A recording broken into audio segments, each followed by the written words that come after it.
নমস্কার বন্ধুরা, recruitment update YouTube চ্যানেলে সকলকে স্বাগত জানিয়ে আজকে 21/11/2024 পশ্চিমবঙ্গের উপনির্বাচনের ফলাফল সংক্রান্ত একটি গুরুত্বপূর্ণ আপডেট রয়েছে।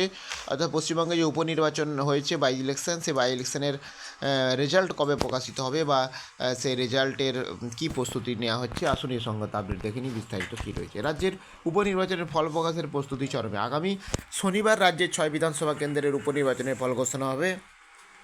ঝাড়খণ্ড মহারাষ্ট্রের বিধানসভার ভোট গতকাল ছিল, সেই সঙ্গে রাজ্যের এই আসনগুলোর উপনির্বাচনের ভোট গণনা হবে সকাল ঝাড়খণ্ড মহারাষ্ট্র ওই দিনই হবে। সকাল 8টা থেকে গণনা শুরু হবে। প্রথমে পোস্টাল ব্যালট গণনার কাজ শুরু হবে, তারপরে একই ইভিএমের গণনা শুরু হবে। কমিশন জানিয়েছে দুপুর 1টার মধ্যেই সিংহভাগ ফলাফল হয়ে যাবে, তবে ফলাফল সম্পূর্ণ ঘোষণা হতে সন্ধে গড়িয়ে যাবে। গণনা এবং ফল প্রকাশের শেষ মুহূর্তের প্রস্তুতি চলছে জোর কদমে এবং ভোটের মতো গণনা কেন্দ্র কঠোর নিরাপত্তা রাখার উপর জোর দেওয়া হয়েছে।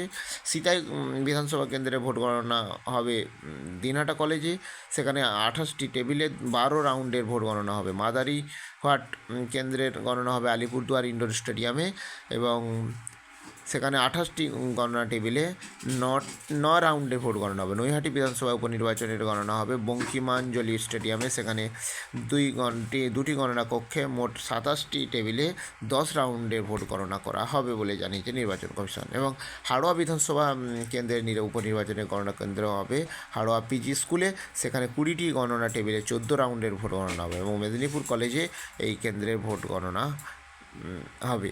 এখানে গণনা টেবিল আছে 18টি এবং মোট 17 রাউন্ডে ভোট গণনার পর চূড়ান্ত ফলাফল দেওয়া যাবে। বাঁকুড়ার তালডাংরা বিধানসভার উপনির্বাচনে ভোট গণনা হবে সিমলাপাল মদনমোহন হাই স্কুলে।